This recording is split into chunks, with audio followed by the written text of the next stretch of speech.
So starting with the topic, normal residents, continuing the chapter, the basic concepts in macroeconomics. So normal residents. जो normal residents किसी भी देश के वो residents होते हैं जो कि नॉर्मली उस कंट्री में रिसाइड करते हैं, कंट्री में रहते हैं, उनका इकोनॉमिक इंटरेस्ट वहीं पर लाई करता है, यानी कि वो रहना, अपना पैसा खर्च करना, उनके बच्चे वहीं पढ़ते हैं, वो वहीं पर ही घूमना फिरना, घर का सामान लेना, मीन्स वो वहीं पर ही सारा उसी देश में उनका इकोनॉमिक इंटरेस्ट लाई करता है, यानी कमाते भी वहीं पर ही हैं, खर्च भी वहीं पर करते हैं, वो कहलाते हैं किसी भी देश के नॉर्मल रेजिडेंट्स।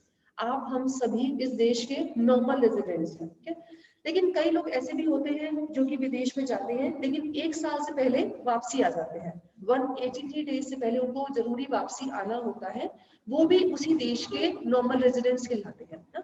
जैसे अगर हमारे भारत से कोई जाता है और उसको 183 डेज से पहले वापसी आना होता है तो वो उस देश का नॉर्मल रेजिडेंट कहलाता है। हाँ, लेकिन अगर आप जैसे स्टडी वीजा पे जाते हैं बाहर, बहुत से बच्चे जाएंगे तो उसमें कितने में वापस आना होता है, 3 साल में, तो वो आप उस वीजा पे गए, लेकिन आप नॉर्मल रेजिडेंट्स फिर कहाँ के हो जाएंगे, आप वहाँ के नॉर्मल रेजिडेंट्स हो जाएंगे, ठीक है। सिटीजनशिप एक अलग चीज होती है, सिटीजनशिप होती है नागरिकता। आप जहाँ पर जिस देश में पैदा होते हैं आपको उसकी अपने आप सिटीजनशिप मिल जाती है, ऑटोमेटिकली मिल जाती है। लेकिन अगर आपको किसी दूसरे देश की सिटीजनशिप चाहिए, जैसे मान लीजिए अगर आप कनाडा जाते हैं लेकिन आपको सिटीजनशिप चाहिए, आपको वहाँ के पीआर के लिए अप्लाई करना पड़ता है ना, तो वो अलग चीज होती है, नागरिकता अलग चीज होती है, सिटीजनशिप और नॉर्मल रेजिडेंस अलग चीज होती है। नॉर्मल रेजिडेंट आप नॉर्मली जहाँ पे रिसाइड कर रहे हैं, आपका इकोनॉमिक इंटरेस्ट जहाँ पे लाई कर रहा है वो कहलाता है नॉर्मल रेजिडेंशिप। और सिटीजनशिप आप जहाँ के नागरिक हैं, जैसे आप सब भारत के नागरिक हैं, अगर आपको बाहर जाना है तो आपको 4 साल 5 साल लगेंगे, आप वहाँ पे जाकर किसी से, अगर वहाँ की लड़की से शादी कर लेते हैं ना, उस लड़के से शादी कर लेते हैं जो वहाँ का परमानेंट नागरिक है, तो आपको मिल जाएगा अपना पीआर, पीआर कहते हैं ना, पीआर मिल जाएगा। तो ये दोनों चीजें अलग अलग होती है, नॉर्मल रेजिडेंट और सिटीजनशिप। हालांकि इसमें न्यूमेरिकल्स में इतना कोई खास पॉइंट नहीं है इसका, लेकिन फिर भी आपकी नॉलेज के लिए नॉर्मल रेजिडेंस और सिटीजनशिप दोनों की दोनों अलग अलग चीजें होती है।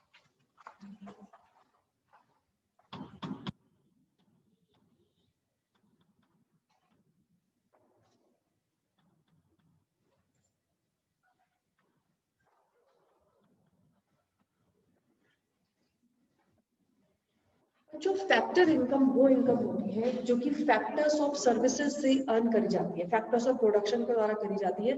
सीधी भाषा में जो पैसा हम मेहनत करके कमाते हैं वो फैक्टर इनकम कहलाता है। जबकि ट्रांसफर इनकम वो इनकम होती है जिसके लिए हमें पैसा तो मिला लेकिन बदले में हमने कोई भी सर्विसेज नहीं दी, कोई भी गुड्स नहीं दिए, लेकिन हमें पैसा मिला। वन साइडेड पेमेंट जो होती है वो कहलाती है ट्रांसफर इनकम, ठीक है। और फैक्टर इनकम जो भी हमने मेहनत करी, हमने कहीं पर सर्विस करी, हमने कहीं पर प्रोडक्शन किया गुड्स एंड सर्विसेज का, जैसे लैंड लेबर कैपिटल एंटरप्रेन्योर को मिलता है, रेंट मिल रहा है, इंटरेस्ट मिल रहा है, वेजेस मिल रही है, प्रॉफिट मिल रहा है, वो कुछ ना कुछ मेहनत करके पैसा कमाया ना। आपको रेंट भी मिल रहा है, आपने आपके पापा ने, आपके दादा ने कहीं तो जमीन खरीदी होगी, मेहनत से वैसा कमा के खरीदी होगी, उसका बेनिफिट आपको मिल रहा है ना। तो जो भी पैसा हम मेहनत करके कमाते हैं या जिससे गुड्स और सर्विसेज का बदले में प्रोडक्शन हो रहा है वो कहलाती है फैक्टर इनकम। और जबकि ट्रांसफर इनकम वो इनकम होती है जो कि वन साइडेड होती है। अब जैसे आपको स्कॉलरशिप्स मिलती हैं, सब्सिडीज मिलती हैं हमें एलपीजी पर, सब्सिडाइज ग्रेन्स मिलते हैं पीडीएस पे, पब्लिक डिस्ट्रीब्यूशन सिस्टम में, ये वन साइडेड पेमेंट है। हमें इसके बदले हमें सामान तो मिल रहा है लेकिन बदले में हम कोई भी पैसा नहीं दे रहे, या हमें जैसे सब्सिडी मिल रही है, हम सब्सिडी तो गेन कर रहे हैं लेकिन बदले में हम कोई भी सर्विसेज नहीं दे रहे हैं, वो कहलाती है ट्रांसफर इनकम। जैसे कि अनएम्प्लॉयमेंट अलाउंस मिलता है, ओल्ड एज पेंशन मिलती है, जो वृद्धावस्था पेंशन होती है, सुना होगा इसके बारे में ना, लेकिन रिटायरमेंट पेंशन इसमें नहीं आती है। रिटायरमेंट पेंशन उसको मिल रही है जिसने पूरी जिंदगी उस इंस्टीट्यूशन में नौकरी करी है, लेकिन जो ओल्ड एज पेंशन होती है वो ट्रांसफर पेमेंट है। जो रिटायरमेंट पेंशन है वो फैक्टर इनकम है। जब पैसा आप मेहनत करके कुछ ना कुछ गुड्स और सर्विसेज का प्रोडक्शन करके कर रहे हैं वो कहलाती है factor income.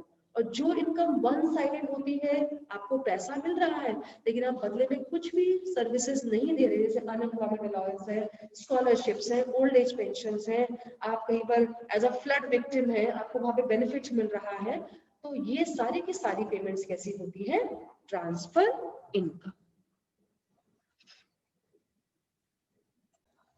Next topic is final and the intermediate goods. Final goods वो गुड्स होते हैं जो कि अपनी बाउंड्री लाइन ऑफ प्रोडक्शन को क्रॉस कर चुके हैं, अब उसमें कुछ भी वैल्यू ऐड होनी नहीं बची है, वो कहलाते हैं फाइनल गुड्स।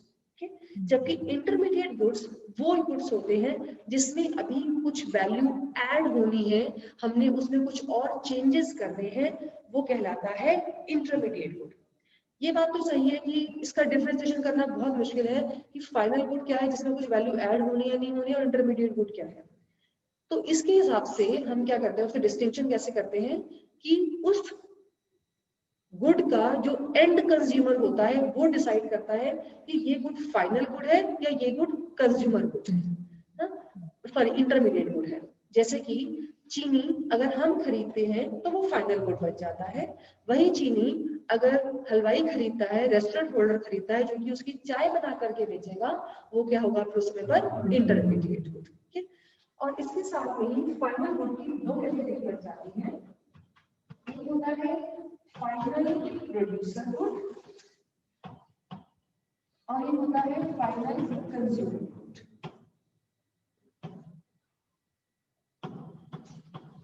अब देखिए जैसे कि रेफ्रिजरेटर है, रेफ्रिजरेटर जो दुकान पर पड़ा हुआ है, जो कि एजेंसी से वो लेकर के आया है या फैक्ट्री से मंगवाया है और अभी दुकान पर पड़ा हुआ है बिकने के लिए, तो वो समय पर क्या है इंटरमीडिएट गुड, क्योंकि अभी उसने उसमें वैल्यू ऐड करनी है ना, उसने हालांकि वो लेकर के आया सब उसने बेच, लेकिन बीच में से पैसा कमा रहा है, अभी क्या हो जाएगा वो इंटरमीडिएट। वही रेफ्रिजरेटर अगर हमने खरीद लिया अपने घर में, वो बन जाएगा फाइनल कंज्यूमर गुड। और वही रेफ्रिजरेटर अगर एक रेस्टोरेंट होल्डर खरीदता है जिसमें कि वो सामान रखेगा अपना, वो बन जाएगा फाइनल प्रोड्यूसर गुड, क्योंकि वो उसमें उससे पैसा कमाएगा। अगर अपने घर में रख लेगा तो बन जाएगा वो फाइनल कंज्यूमर गुड, लेकिन शॉप पे रखा हुआ है तो वो मेरे बिजनेस के लिए यूज करा ना, आपकी दुकान पे सोफा रखा हुआ है, शॉप पे आपकी दुकान पे रेफ्रिजरेटर रखा हुआ है, जिससे कि आप उसको बिजनेस में अपने यूज कर रहे हैं, तो वो उस समय पर फाइनल प्रोड्यूसर गुड होता है।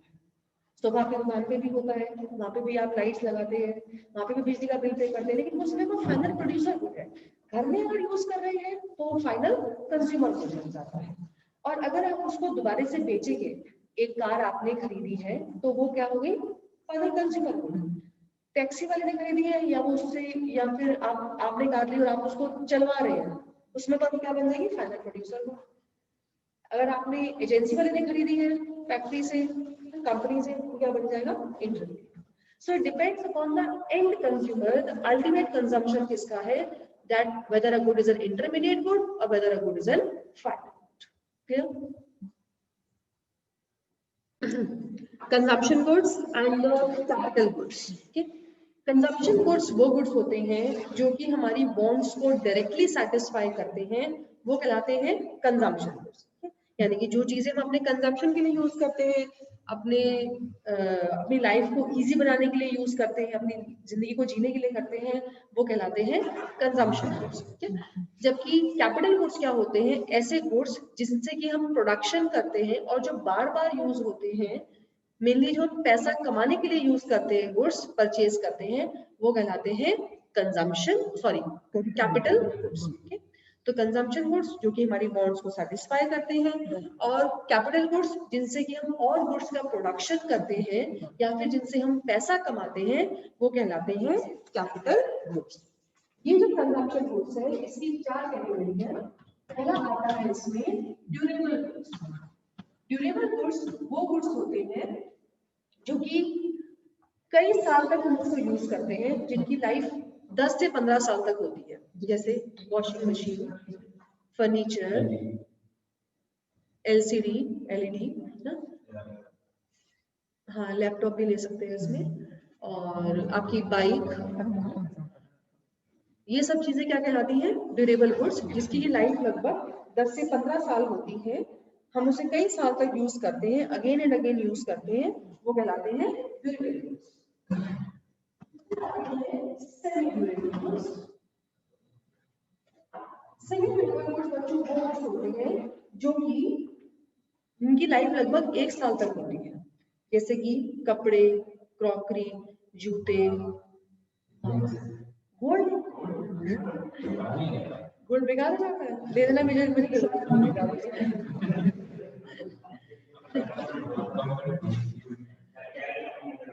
हाँ, तो जिनकी लाइफ लगभग 1 साल तक होती है, कपड़े, जूते, क्रॉकरी, लाइट्स, ये सब चीजें क्या कहलाती हैं? Semi durable goods. नेक्स्ट आती है category non durable goods. Non durable goods वो गुड्स होते हैं जिसमें कि सिंगल यूज पे जो गुड्स खत्म हो जाते हैं वो कहलाते हैं नॉन ड्यूरेबल गुड्स, जैसे milk, bread, butter, food grains, paneer, ये सब चीजें क्या कहलाती हैं? नॉन ड्यूरेबल, सिंगल यूज में खत्म हो गए, non durable goods. And last category is the services. Those are the intangible goods, non material goods, जो कि डायरेक्टली हमारी वांट को सेटिस्फाई करते हैं और ना तो हम इनको देख सकते हैं ना ही हम इनको टच कर सकते हैं, वो कहलाते हैं नॉन ड्यूरेबल गुड्स ना। जैसे आप सब बैठे सुन रहे हैं मुझे, आपको नाम मैं आपको कुछ दे रही हूँ ना, आप मुझे कुछ दे रहे हैं, but for the services sake we are sitting over here, so these are known as the services. Okay, so these are the intangible goods which directly satisfy the human wants. You're visiting a doctor, you are visiting a lawyer, you are visiting a tuition teacher, you're from whomever you are taking the services is known as the last one category for the services. So this consumption goods are having 4 categories: durable, semi-durable, non-durable, and the services. The next one is the capital goods. Capital goods वो goods होते हैं जो कि हम बार बार use करते हैं, जो कि प्रोडक्शन करने के लिए यूज करे जाते हैं। दूसरे गुड्स का जिनसे प्रोडक्शन होता है वो कहलाते हैं कैपिटल गुड्स। इनकी लाइफ स्पैन बहुत ज्यादा होता है और ये महंगे भी आते हैं, लगभग ये फिक्स्ड एसेट्स होते हैं, लाइफ स्पैन इनका ज्यादा होता है, 10 साल, 15 साल, 20 साल, और कई तो ऐसे होते हैं जो कि फॉरएवर होते हैं। They do not merge in the process of production, यानी कि वो प्रोडक्शन के साथ में खत्म नहीं होते। जैसे कि मान लीजिए अगर आपको की फर्नीचर की दुकान है, तो जो लकड़ी है वो आपका कैपिटल गुड नहीं है, क्योंकि वो यूज अप हो जा रही है। जो चीजें यूज अप हो जा रही है वो आपका रॉ मटेरियल बन जाता है या इंटरमीडिएट गुड्स बन जाते हैं। लेकिन ऐसे गुड्स जो कि स्टेबल रहते हैं और उनसे हम फर्दर प्रोडक्शन करते रहते हैं, जैसे कि मशीनरी है, वो कहलाते हैं capital goods. They need repairs और रिप्लेसमेंट ओवर टाइम। जैसे अगर टेक्नोलॉजी चेंज होती है तो उनको रिपेयर भी करना पड़ता है और साथ में रिप्लेस भी करना पड़ता है कई बार मशीनरी को। जैसे कि आपने मुझे एग्जांपल दिया था टीवी का, टीवी के बाद अब एलसीडी है, एलईडी है, उसके बाद हो सकता है कुछ और चीजें आए, तो जिनमें टेक्नोलॉजी भी चेंज होती है। They have derived demand as their demand is derived from the demand for the goods which they help to produce. इनकी डिमांड डायरेक्टली नहीं होती है, इनकी डिमांड डिराइव डिमांड होती है, क्योंकि दूसरे की डिमांड से इनकी डिमांड निकल करके आ रही है। आपको प्रोडक्शन करना है तो आप उस गुड को यूज कर रहे हैं, कोई मशीनरी या प्रोडक्शन करने के लिए आप यूज कर रहे हो, तो इसकी डिमांड कैसी होती है? डिराइव डिमांड होती है। Okay? So these are the category of the consumer goods, consumption